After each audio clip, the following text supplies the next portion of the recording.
Okay, well, welcome to Wexford and James's web access tutorial. And what I'm going to show you in this short little video is how to access the web access and what really 99% of our clients and customers use and how they use this tool. So let's start by going to wexfordandjames.com. Okay, and then I'm going to scroll down here. In the bottom right, you're going to see client login.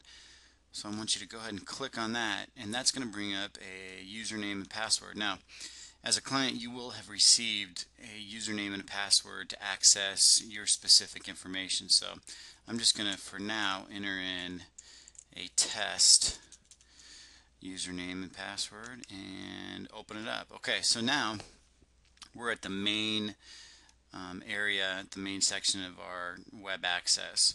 The first I'm going to look at is over here. You have reports, and these are what you're going to look at the most. The one you're going to look at probably the majority of the time is status reports. So let's go ahead and click on that. Okay, so that's going to open up all of the files that we have, all of the files that you have currently in our system. Okay, and it's going to give you name, account number, receive date, last payment date, status code, original balance, and total paid. Now, if you want to go more into depth, let's say you want to go a little more in depth into, I don't know, what's a good one down here? Big Bird. That sounds like a fun one. You just click on that file number, and that's going to bring up this information that will go way into more detail. And there's notes on here: original balance, paid, current.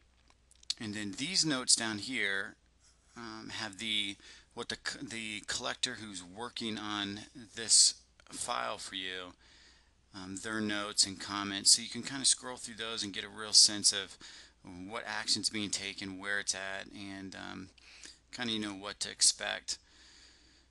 And down here under payments, you're going to see what payments they've made, any letters, any information that were sent out down here in this area. So that's probably the screen that you're going to use the most. Now, if you wanted to send a message, if you had a question that you wanted to ask the collector or send a message real quick, just click on that send admin message. You can pull down a reason, like a missing payment, close the account, whatever makes sense, and then just simply push send. So I'm going to cancel and get out of that. There's a couple more things I want to show you why we're still in here. The acknowledgement report. If you want to find out in a certain date range, let's say from October 13th through October 24th, what has been placed, just kind of click that date range, and then let's click next.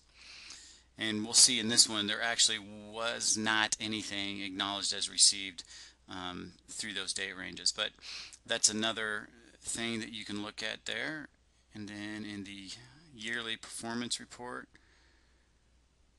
it can kind of give you kind of a big picture overview. Look at that. Documents request. Now this is an area that a collector may need some information, is waiting on you. So if you're in this situation, this would be a good to check every once in a while, because you just never know. Chances are they would have already contacted you and got that taken care of, but you just never know. So I wanted to just kind of make that video for you to give you a real quick overview of how simple it is to get in and access the information inside Wexford and James's web access. And if you have questions or you want to go more into depth, just give us a call, and we'll make sure to make that happen. Until then, we'll talk soon.